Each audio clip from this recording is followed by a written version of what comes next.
Was it for you to Kira? What was it about the date that you were just like, no, I'm staying on that date and I'm getting a fight?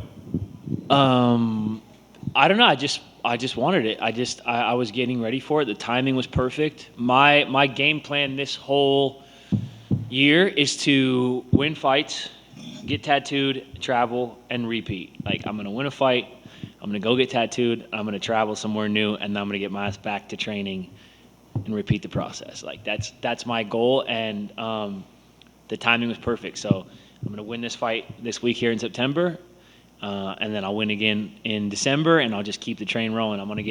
I really want to be active. I feel like every time I've sat up here and talked to you guys, I've said I'm trying to be active. It feels like it's finally happening now.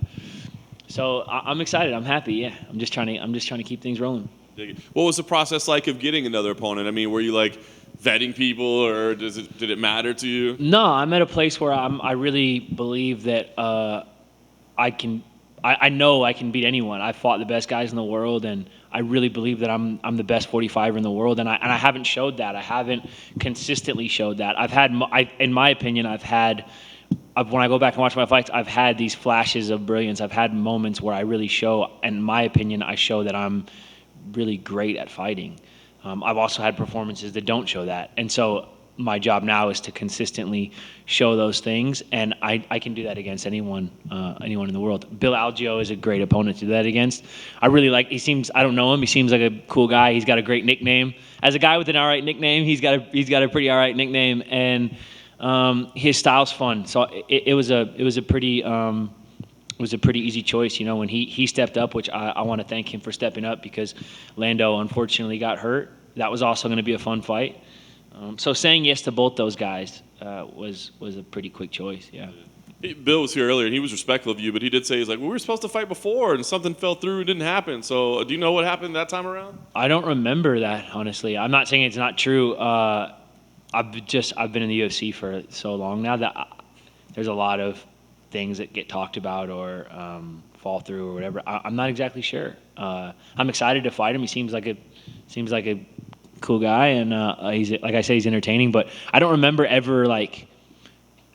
ever being brought to me. I definitely never said yes and pulled out. It's not really my style.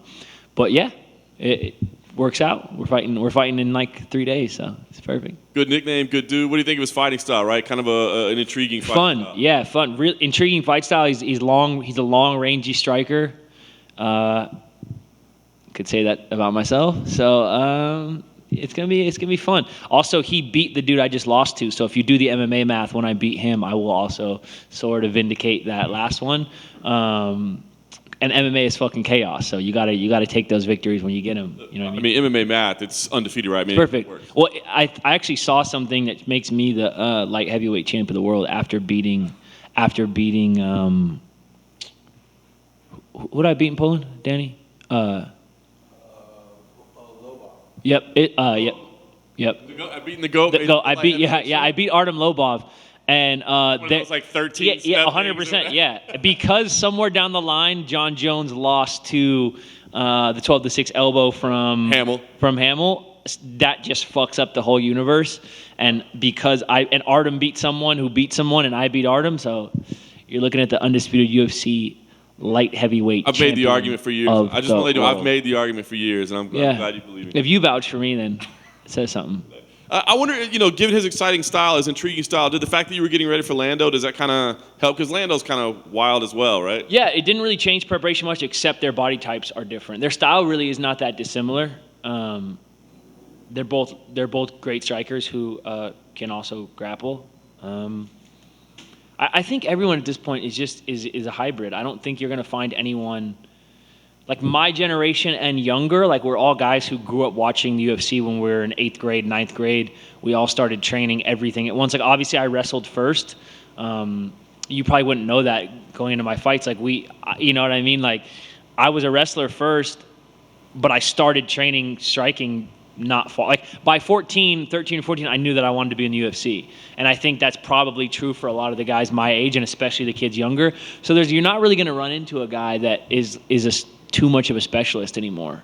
You're not just going to get a one-dimensional guy. They're just the sport's too evolved for that. So Lando's an exciting guy. He's a hybrid fighter. unfortunately, he got hurt. Hope he heals up quick. And Bill Algeo is the same thing. He's a hybrid fighter. So the preparation didn't change much except the body types of the partners I was sparring, and that's a minor adjustment to make. Last thing for me, I mean, I know that you said, look, I'm still chasing gold, but I don't know, does it make it easier to be like, hey, you know what I'm trying to do is I'm trying to fight, get a tattoo, and travel? Like, does that allow you to, like, I don't know, enjoy the process more? Yeah, it's like that Fight Club quote, right? Like the Fight Club quote where he says, after you've lost everything, you're free to do anything. I've now officially had every single thing that could happen in this sport happen to me. Like, I've won close decisions. I've lost close decisions. I've lost decisions that there's no way in hell. Like, I go back and watch the fight. Like, there's no way in hell I lost that fight. I've won one-sided decisions. I've knocked people out, and now I've been clipped. Like, I never went out.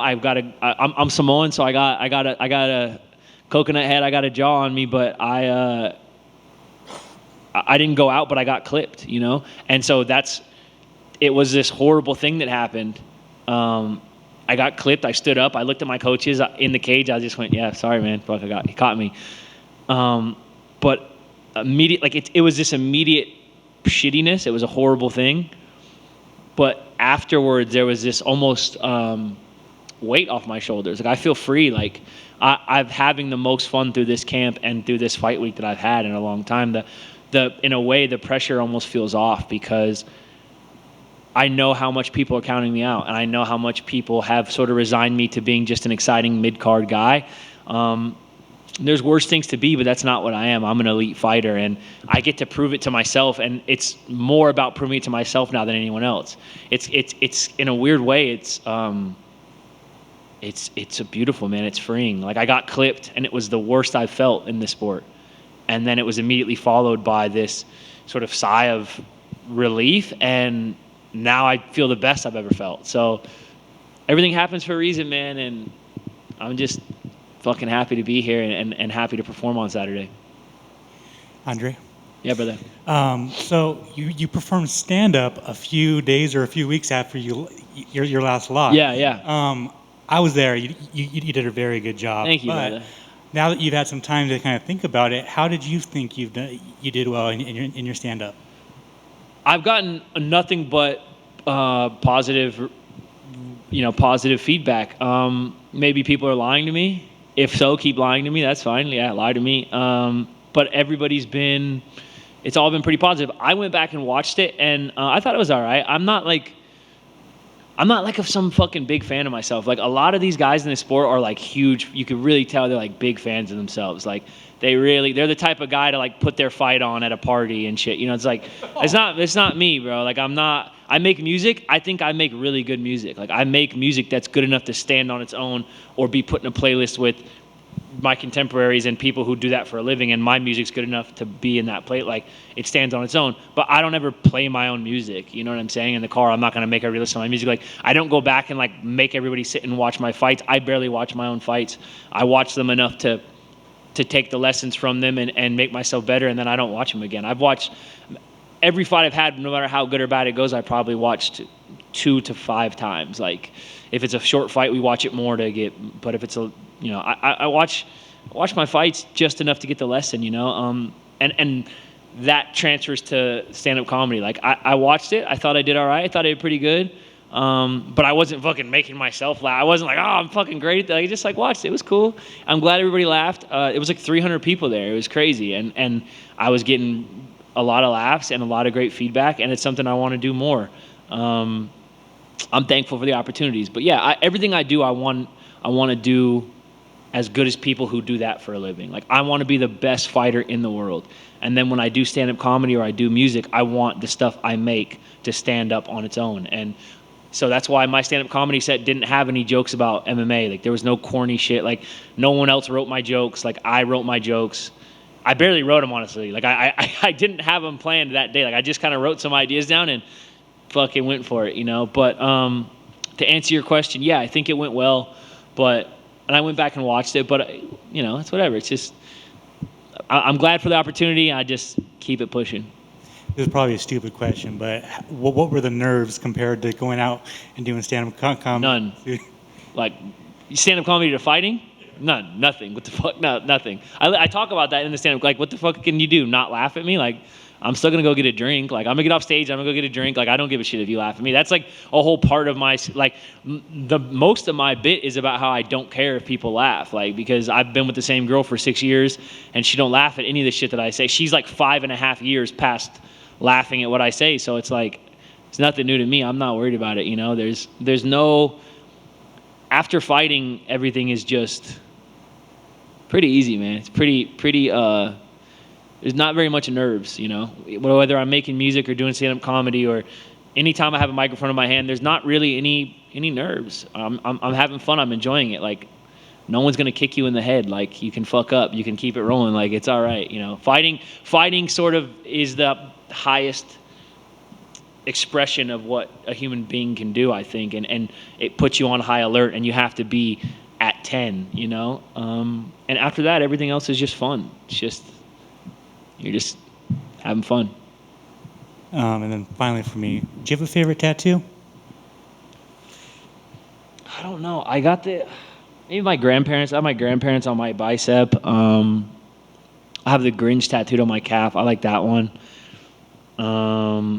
I have a big crybaby head. Like it's like a baby crying, but it's like it's also like this circuit. There was a famous sideshow freak, the Zebra Man or the Great Omi. He was like a circus performer. So it's like a savage looking dude, like with a bone through his nose and his whole face tattoo, but he's like a little baby crying. So that one's kind of like a one from that's me. That's me, crybaby, savage. Like those two things, like heart on the outside, lover on the inside. Like, so yeah, I don't know, I like them all. Thank you. Thanks. Andre, if you ever changed your mind, it would be unbelievable if you had people over, play your fight, play the stand-up, and have your music playing. That would not be unbelievable. I would literally rather drown myself in my pool than do that. That sounds like my fucking nightmare. If I walked into someone's house and they were doing that, I would just turn straight back around and walk out. Like, but make no mistake, there's a lot of people on the roster that would love to. That's like their dream. They would love to do that, dude. Right on, man. Well, to each their own. Yeah, to each their own. Yeah. As far as this fight can goes, it looks like you're just so relaxed, happy. You're smiling more than normal, which is something else. Any specific preparation for your opponent, even with the switch? I mean, any new bags of tricks we could look for? Yeah, I sparred and moved around and got looks from tall, long, rangy guys. I don't know. I'm having fun, man. I've done this for so long. I'm not that old. I'm 32. I'm still pretty young. But I've done this shit for so long. I've been doing this since I saw someone today. I think it was Matt Schnell posted it. Shout out to Matt Schnell. What a psycho, dude. His last fight was crazy. He said it was his 10-year anniversary of being a professional fighter. And I thought, damn, yeah, I'm probably about 10 years. And then I calculated it. I'm at like 13 or 14. Like I went pro in 2009. Like right when I turned 19, I went. So I've just been doing this so long that I've tried everything. Like I've been very serious about every single piece of preparation. And I've done it every single way, you know, and I still prepare like a professional and I still bust my ass. Like I work harder now than I did when I was like, I work harder, I work smarter, I do everything better. My preparation's perfect. But in the execution, like I've done this so many times and I've tried it so many ways that now I'm just at a place where I'm enjoying that I get to do what I fucking love every day. And I'm practicing gratitude that this is my job, man. Like I could be doing anything else. And when I was like getting arrested as a teenager and like getting in trouble and working a job that I hated and I said I was going to do this and no one believed I was going to do it, I just practiced gratitude that I bet on myself and I was right. That's awesome, man. Thank you for sharing that. And I'm sure showing gratitude, enjoying it has to contribute to this longevity, because if you didn't like it, I'm sure you would have already. Yeah, 100%. I'm not out here trying to give like fucking advice. I'm not the guy. I don't have any big enlightened things. I can just talk about my experiences and hopefully it helps people. But you know, all these little platitudes like that people say, like, oh, life is short and you can do what you love and this and that.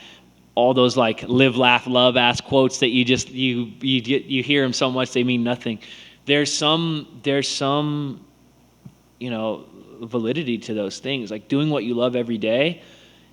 If you're not doing that, man, like I can't imagine it because I spent a couple years being miserable and grinding to get to do what I love, and then since then I've just gotten to do what I love every day, and I'm so fortunate, man. And life really is short. Elias just passed away, R.I.P. He was only 2 years older than me. He's young, man. Like you can, my life has changed a lot in the last year or two. I've lost people. I've gone through some pretty tough things, and you could fucking die tomorrow. Like you really could, and I'm not trying to be morbid. You could die tomorrow. You could die leaving this building. Like you could, but you have to do what you love every day. Or you have to be spending time doing what you love with people you love every day. And I'm so fortunate that I get to do that. And I'm enjoying it, and I'm grateful for it. I appreciate that, man. Respect and good luck on Saturday. Thank you. Appreciate it. For those that don't know, like myself, what kind of music do you play? I mean, I'm looking at you, and obviously you read like classical, smooth jazz type shit. Yeah. But what kind of music do you play? Yeah. Are you familiar with the 80s boat rock? Sounds fun. No, I don't do that. No, I don't do that. I make punk. I make punk, hip hop sort of fusion shit. Like it's kind of Rage Against the Machine inspired, but a little more rooted in like hardcore and punk and some metalcore influences and stuff. But it's fun, man. It's high energy. I call it punk. Like I'm a punk vocalist, but the guys in my band are all really into like metal and math rock, and we all love Rage Against the Machine. So it's just this kind of big melting pot of like, it's pretty angry, it's pretty aggressive, but it's also fun and jumpy. So the band is called Born Breach. It's on Spotify and Apple Music and whatever. With a nice wholesome name like Born Breach, you can sort of picture what you're in for. That's awesome. And I mean, I guess which frustrates you more at times? Playing a song, maybe not being able to work some stuff out, or going in the gym working on moves for a fight and maybe having a bad day. Which can be fighting, not even close. Nothing is like, to answer all these questions, like nothing is compares to fighting. Like you have a bad day in the gym and you just want to put your fucking head through a wall. Like I have day everybody, but this thing everybody has these days where you go to the gym and you spar, especially in a room like mine at Team Alpha Man. We have so many good guys. Like sometimes you show up and you have a spar day and you leave sparring like, do I know how to fucking fight? Like you like looking in the mirror like, what have I been doing for the past? Like I just got my ass kicked by everybody, which makes you better. You need those days, but that's infinitely more frustrating than like messing up. I mean, the guys in my band are much better musicians than me. Like it's not even close. So when they mess up, they really like care about it. When I mess up, like I don't give a shit. I'm jumping around. I'm like ripping my shirt off and fucking jumping in the crowd, and like I don't care, dude. When we play live, my whole performance is one big mess up, and I'm just fucking falling forward into it and having fun. The guys I play with are incredible musicians, though, so they're very technical, and they probably get really frustrated when they mess up. But comedy, music, art, whatever, like I don't give a shit when I mess up because I'm having fun. Fighting is the only thing that frustrates me when that I really care about when I mess up. Like fighting is the thing that I want to be perfect at. Best of luck. Thank you, brother. Appreciate it. Cool. Thanks, guys.